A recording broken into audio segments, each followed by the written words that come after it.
नमस्कार छात्रों, स्वागत है आपका बीएलएस इंटरनेशनल स्कूल के ई लर्निंग प्रोग्राम में। मैं हूं आपका हिंदी शिक्षक दिलीप कुमार। तो आइए छात्र, स्टार्टिंग करते हैं आपकी कक्षा की।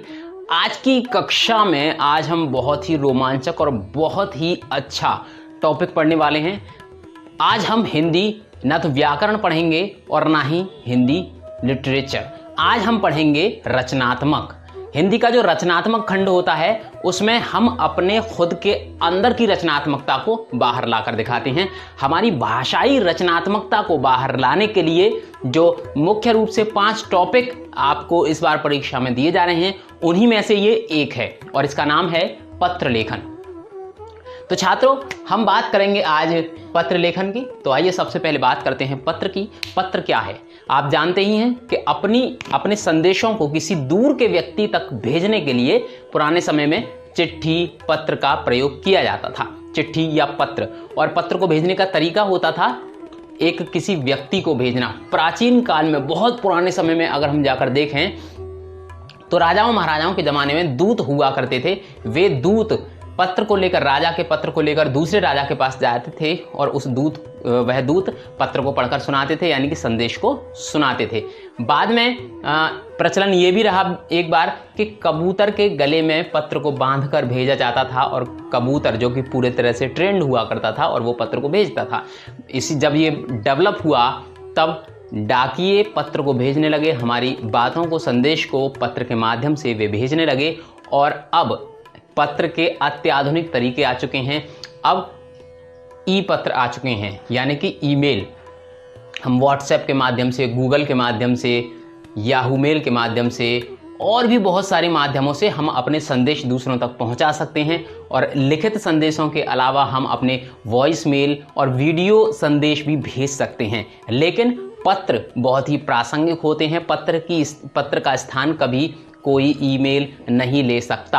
आज भी पत्र की इतनी अधिक प्रासंगिकता है कि बहुत से काम बिना पत्र के होते ही नहीं हैं। अगर आपको अवकाश चाहिए तो अवकाश मांगने के लिए आपको अपने प्रधानाचार्य को या फिर अपने ऑफिसर को पत्र ही लिखना पड़ेगा। तो इसलिए पत्र का सीखना बहुत ही ज़रूरी है। तो आइए शुरुआत करते हैं पत्र की। पत्र, मैंने आपको बता दिया क्या होता है। पत्र 2 प्रकार के होते हैं। पत्र नंबर 1 औपचारिक पत्र और नंबर 2 अनौपचारिक पत्र। औपचारिक पत्र के विषय में समझते हैं सबसे पहले कि औपचारिक पत्र क्या है।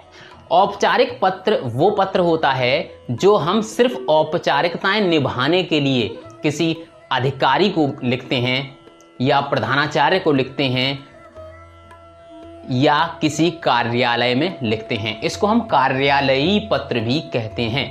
कार्यालय में किसी अधिकारी को, प्रधानाचार्य को या व्यवसाय की दृष्टि से हम दूसरे को पत्र लिखते हैं। ये औपचारिक पत्र होते हैं। इसमें फॉर्मेलिटीज़ बहुत अधिक होती हैं। ये औपचारिकताएं पूर्ण करने के लिए लिखे जाते हैं। इन पत्रों में विशेष बात ये होती है कि इसमें भावनात्मक शब्दों का, भावनात्मक बातों का प्रयोग नहीं किया जा सकता, मात्र औपचारिकताएं निभाई जाती हैं। नपे तुले शब्दों में बात कही जाती है, नपी तुली बात कही जाती है। अनावश्यक टीका टिप्पणी या अनावश्यक बातों का इसमें प्रयोग नहीं होता। ठीक है, तो आइए सबसे पहले एक प्रारूप देख लेते हैं कि औपचारिक पत्र का प्रारूप क्या होता है। मान लीजिए कि आपको अपने प्रधानाचार्य के लिए छुट्टी के लिए प्रार्थना पत्र लिखना है, तो उसके लिए हमें क्या करना होता है आपको पता होना चाहिए कि जब भी हम पत्र लिखते हैं किसी ऑफिसर को, किसी अधिकारी को, तो सबसे पहले हम उसकी सेवा में पत्र लिख रहे हैं ना, तो उसकी सेवा में पत्र को प्रेषित करते हैं। सबसे ऊपर हम लिखते हैं सेवा में। सबसे ऊपर हम लिखेंगे सेवा में, यानी कि जिसको हम पत्र दे रहे हैं उसके लिए लिखते हैं। जैसे मान लीजिए हमें प्रधानाचार्य को, प्रिंसिपल को पत्र लिखना है, तो हम लिखेंगे सेवा में और नीचे पद का नाम। नीचे आता है पद का नाम। सेवा के बाद क्या आएगा? पद का नाम, पोस्ट। और पद क्या है? प्रधानाचार्य। ठीक है, सेवा में प्रधानाचार्य महोदया। ओके, उसके बाद वो पद किस स्थान पर है। जैसे मान लीजिए प्रधानाचार्य को आप पत्र लिख रहे हैं, तो प्रधानाचार्य किस स्थान पर है? प्रधानाचार्य हैं बीएलएस इंटरनेशनल स्कूल की, यानी जहां के वो अधिकारी हैं। तो ये अधिकारी प्रधानाचार्य, ये कहां की अधिकारी हैं? ये बीएलएस इंटरनेशनल स्कूल के अधिकारी हैं। तो हम लिखेंगे सेवा में प्रधानाचार्य बीएलएस इंटरनेशनल स्कूल, और वो स्कूल कहां पर है उसका डिस्ट्रिक्ट का नाम लिख दिया जाता है हाथरस। ठीक है, इसके बाद लिखी जाती है दिनांक। डेट डाल दी आपने, दिनांक 25/8/2020। उसके बाद लिखा जाता है विषय। औपचारिक पत्र में विषय मुख्य रूप से लिखा जाता है, विषय को भूल मत जाइएगा। अगर आपने विषय नहीं लिखा तो आपके नंबर काटे जा सकते हैं। विषय लिखना बहुत ही महत्वपूर्ण होता है, इसलिए ताकि जिस अधिकारी को आप पत्र लिख रहे हैं वो सबसे पहले ये समझ ले कि आपने पत्र किस उद्देश्य से लिखा है, इसलिए विषय लिखना बहुत ही ज़रूरी होता है। और विषय आपका जो क्वेश्चन है उस क्वेश्चन में भी वो लिखा होता है किस विषय में आपको पत्र लिखना है, वहाँ से भी आप लिख सकते हैं। जैसे मान लीजिए आपको छुट्टी के लिए लिखना है तो विषय में आपने लिख लिया अवकाश के लिए, ठीक है, अवकाश के लिए प्रार्थना पत्र। ओके, इसके बाद हम संबोधन यानी कि हम क्या कहकर उस अधिकारी को संबोधित कर रहे हैं और आगे क्या लिखेंगे। उसके बाद हम लिखते हैं महोदया या महोदय या मान्यवर, कुछ भी लिख सकते हैं, ठीक है, सम्मान सूचक शब्द ही लिखे जाते हैं तो हम महोदय या मान्यवर शब्द का प्रयोग कर सकते हैं। यहाँ पर हमने महोदया लिखा है, महोदया। उसके बाद हम अपना इंट्रोडक्शन दे देते हैं। सबसे पहले महोदया, मैं आपके विद्यालय में कक्षा 7E का छात्र हूँ, कक्षा 7E का छात्र हूँ। मेरा स्वास्थ्य पिछली रात से खराब है। उसके बाद जो भी आप लिखना चाहते हैं पत्र में वो लिख दीजिए। मेरा स्वास्थ्य पिछली रात से खराब है जिसके कारण मुझे चिकित्सक ने 2 दिन का विश्राम करने की सलाह दी है, इसलिए मैं 2 दिन विद्यालय नहीं आ सकूंगा। कृपया मुझे दिनांक 25/8/2020 से 27/8/2020 तक का अवकाश देने की कृपा करें। और उसके बाद लास्ट में लिखते हैं हम धन्यवाद, और धन्यवाद के बाद नीचे सबसे लास्ट में हम लिख देते हैं प्रार्थी, ठीक है, प्रार्थी लिख के अपना नाम डाल देते हैं। हम भवदीय भी लिख सकते हैं अगर हम किसी, यहाँ तो हमने प्रार्थना पत्र लिखा है प्रधानाचार्य को, ठीक है। मान लीजिए कि आप बिजली की समस्या को लेकर बिजली के अधिकारी को पत्र लिख रहे हैं तो वहाँ पर आप प्रार्थी की जगह भवदीय भी लिख सकते हैं। मान लीजिए कि आप संपादक को लिख रहे हैं कोई पत्र, आपके पास मान लीजिए क्वेश्चन आ गया कि अपनी गली की समस्या, गली में आपके में गड्ढे हैं और उस समस्या का उल्लेख करते हुए संपादक को पत्र लिखिए, ठीक है। तो उसमें आपको क्या करना होगा, नीचे भवदीय लिख के अपना नाम लिखना होगा, ठीक है। अच्छा, एक बात हमेशा ध्यान रखें कि मान लीजिए कि आपको ये पत्र किसी बिजली के अधिकारी को लिखना है, ठीक है, तो फॉर्मेट सेम रहेगा, फॉर्मेट सब सेम रहेगा, बस इतना है कि पद का नाम बदल जाता है। पद का नाम जैसे सेवा में वही रहेगा, पद का नाम यानी कि प्रधानाचार्य की जगह लिख जाएगा विद्युत अधिकारी महोदय, ठीक है, या जो भी आपको नाम दे दिया है, सुपरिटेंडेंट इंजीनियर दे दिया है, ठीक है, तो सेवा में विद्युत अधिकारी महोदय। अब जहाँ के वो अधिकारी हैं, जैसे मान लो कि प्रधानाचार्य महोदय कहाँ के अधिकारी हैं, वो BSL इंटरनेशनल स्कूल के अधिकारी हैं। बिजली अधिकारी कहाँ के अधिकारी हैं, वो बिजली विभाग के अधिकारी हैं, तो दूसरी लाइन में लिखा जाता है विद्युत विभाग।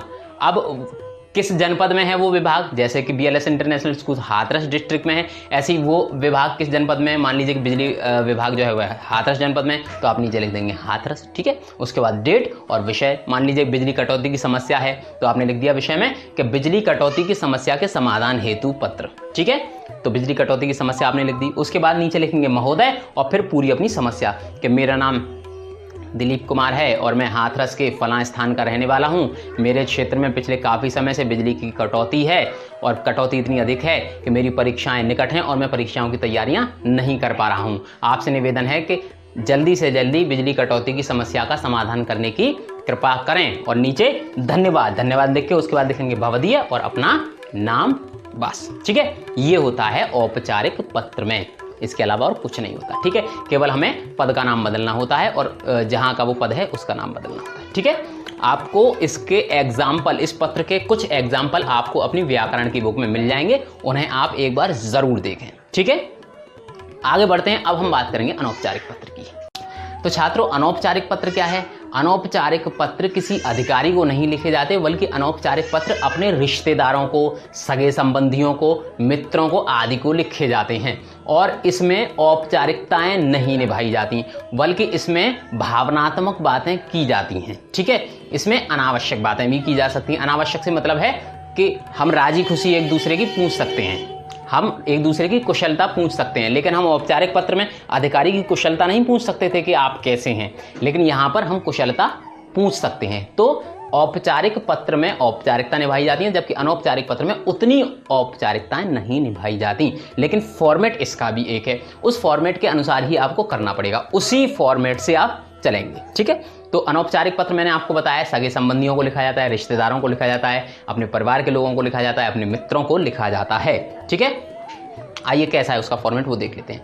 जब भी हम अनौपचारिक पत्र लिखते हैं तो सबसे ऊपर एक बात ध्यान रहे कि अगर आप इस तरीके से लिख रहे हैं तो बाईं ओर यानी कि लेफ्ट साइड से, ये पत्र भी लेफ्ट साइड से स्टार्ट किया जाएगा और ये पत्र भी लेफ्ट साइड से, यानी कि आप ऐसे लिखेंगे ना तो ये तो आपका राइट है। ठीक है, तो आपको लेफ्ट साइड से स्टार्ट करना है, इधर से। ठीक है, ये पेज है, पेज के इधर राइट से नहीं बल्कि इधर लेफ्ट से। ऐसे ही इसमें ये पेज है, पेज के राइट से नहीं लिखना है, आपको पेज के लेफ्ट से लिखना है। ओके, तो इसमें लेफ्ट साइड से ही स्टार्ट करते हैं, इसमें भी और इसमें भी। तो सबसे पहले सबसे ऊपर हम लिखते हैं अपना पता, यानी कि लिखने वाले का पता।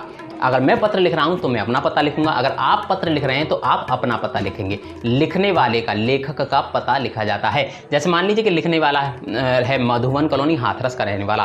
ठीक है, अपने दादाजी को पत्र लिखना है, दादाजी से उनकी हालचाल पूछना है उनका। ठीक है, और अपनी परीक्षाओं की तैयारी के विषय में बताना है। मान लीजिए ये है, एक एग्जाम्पल बता रहा हूँ।